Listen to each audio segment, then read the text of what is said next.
Theodore Roosevelt Island is a 88.5-acre island on a national memorial located in the Potomac River in Washington, D.C. The island was given to the American people by the Theodore Roosevelt Association in memory of the 26th U.S. President, Theodore Roosevelt. Before that, the island had been known as My Lord's Island, Barbadoes Island, Mason's Island, Analostan Island, and Anacostine Island. The island is maintained by the National Park Service as part of the nearby George Washington Memorial Parkway. The land is generally maintained as a natural park, with various trails and a memorial plaza featuring a statue of Roosevelt. No cars or bicycles are permitted on the island, which is reached by a footbridge from Arlington, Virginia, on the western bank of the Potomac. In the 1930s, landscape architects transformed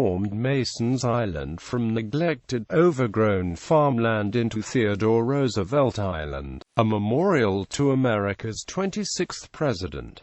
They conceived a real forest, designed to mimic the natural forest that once covered the island. Today, miles of trails through wooded uplands and swampy bottomlands honor the legacy of a great outdoorsman and conservationist. A small island named Little Island lies just off the southern tip. Georgetown and the John F. Kennedy Center for the Performing Arts are across the main channel of the Potomac to the north and east, respectively. History. The Anacostine Indians, formerly of what is now Anacostia, temporarily moved to the island in 1668, giving its first recorded name, Anacostine. The island was patented in 1682 as Anacostine Island by Captain Randolph Brant, who left the island to his daughter Margaret Hammersley, upon his death in 1698 or 1699.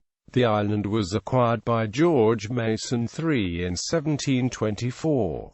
George Mason IV acquired the island in 1735 upon the death of his father, and John Mason, the son of George Mason IV, inherited the island in 1792 and owned it until 1833.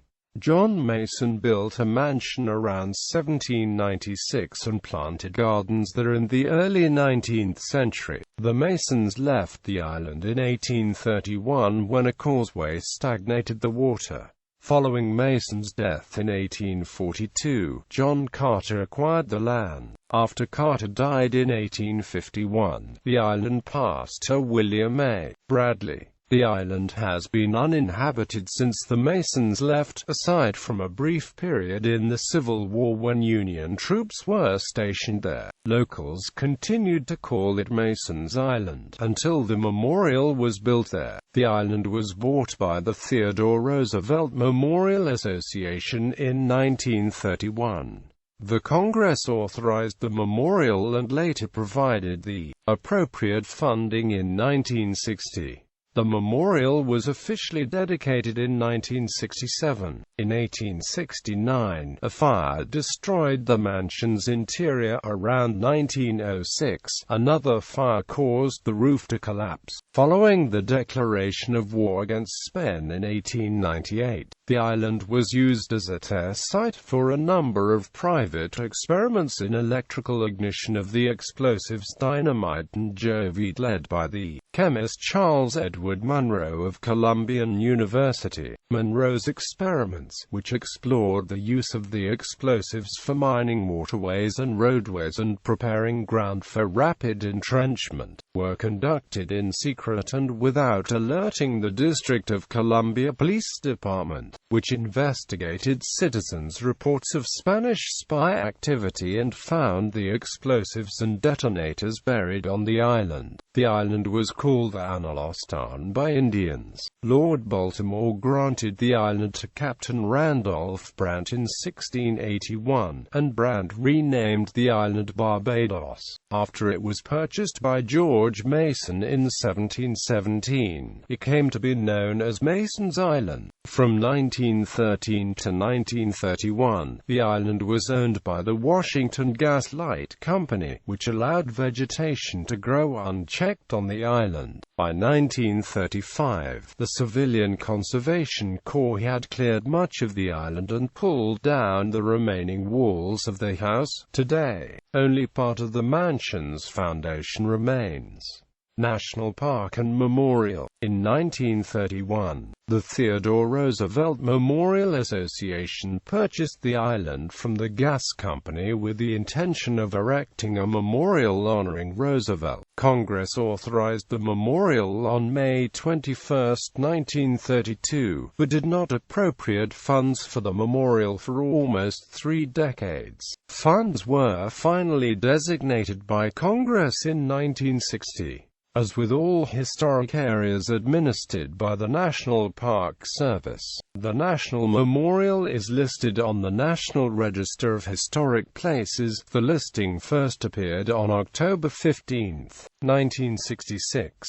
The memorial was dedicated on October 27, 1967.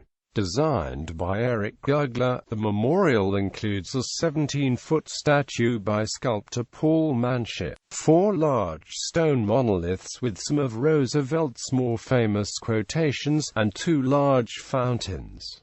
Geography and natural history. The Potomac River surrounding the island is at sea level, part of the Chesapeake Bay estuary, with the river water fresh but tidal. A narrow channel, unofficially referred to as Little River by local users of the Potomac River, separates the island from the Virginia bank of the Potomac, with the main channel of the Potomac between the island and Georgetown. Part of Washington, D.C. Surrounding scenery includes the Potomac Gorge and Key Bridge, Georgetown, Rosslyn, and the Kennedy Center. The Virginia state line follows the southern bank of the river, so, despite the fact that the primary access to the island is from Virginia, the island itself is entirely in the District of Columbia. The rocky western and central portions of the island are part of the Piedmont Plateau, while the southeastern part is within the Atlantic coastal plain. At one point opposite Georgetown, the Atlantic seaboard fall line between the Piedmont and the coastal plain can be seen as a natural phenomenon. The island has about 2.5 miles of shoreline, and the highest area of the island is about 44 feet above sea level. Spring floods coming down the Potomac from Appalachia inundate low-lying portions of islands' shores regularly, usually several times each year, while much larger floods, often from intense, widespread rainfall from tropical storms, flood the island more deeply several times a century. Storm surges coming up the Potomac from hurricanes or other coastal storm systems also cause occasional major floods